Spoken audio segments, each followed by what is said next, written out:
Leo 14 മാർപ്പാപ്പ ഔദ്യോഗികമായി ചുമതലയേൽക്കുമ്പോൾ അണിയുന്ന വിശേഷ ചിഹ്നങ്ങളുടെ കഥയും സവിശേഷതയും ഏറെയാണ്. അതുകൂടി കാണാം.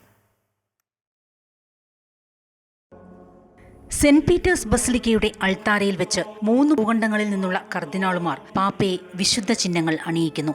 ആദ്യ കർദിനാൾ മാർപ്പാപ്പയെ പാലിയം അണിയിക്കുന്നു. കഴുത്തിനു ചുറ്റുമിടുന്ന വെളുത്ത തുണിയാണ് പാലിയം. ഇത് മാർപ്പാപ്പയുടെ അധികാരത്തെയും ഉത്തരവാദിത്വത്തെയും സൂചിപ്പിക്കുന്നു.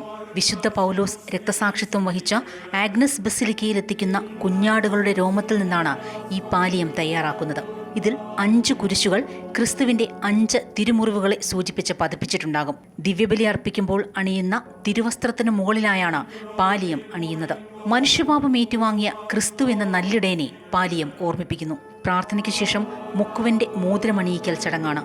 ആദ്യ മാർപ്പാപ്പയായ വിശുദ്ധ പത്രോസ് വഞ്ചിയിലിരുന്ന് വലയെറിയുന്നതിന്റെ ചിത്രവും പുതിയ മാർപ്പാപ്പയുടെ പേരും മോതിരത്തിൽ ആലേഖനം ചെയ്തിരിക്കും.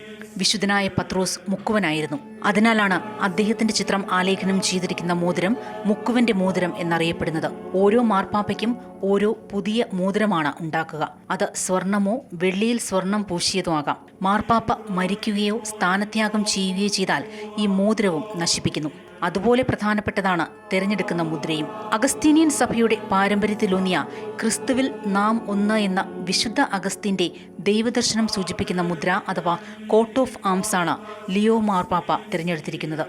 സഭയ്ക്കുള്ളിലെ ഒരുമയും ഐക്യവും കൂടി സൂചിപ്പിക്കുന്നതാണ് മുദ്ര.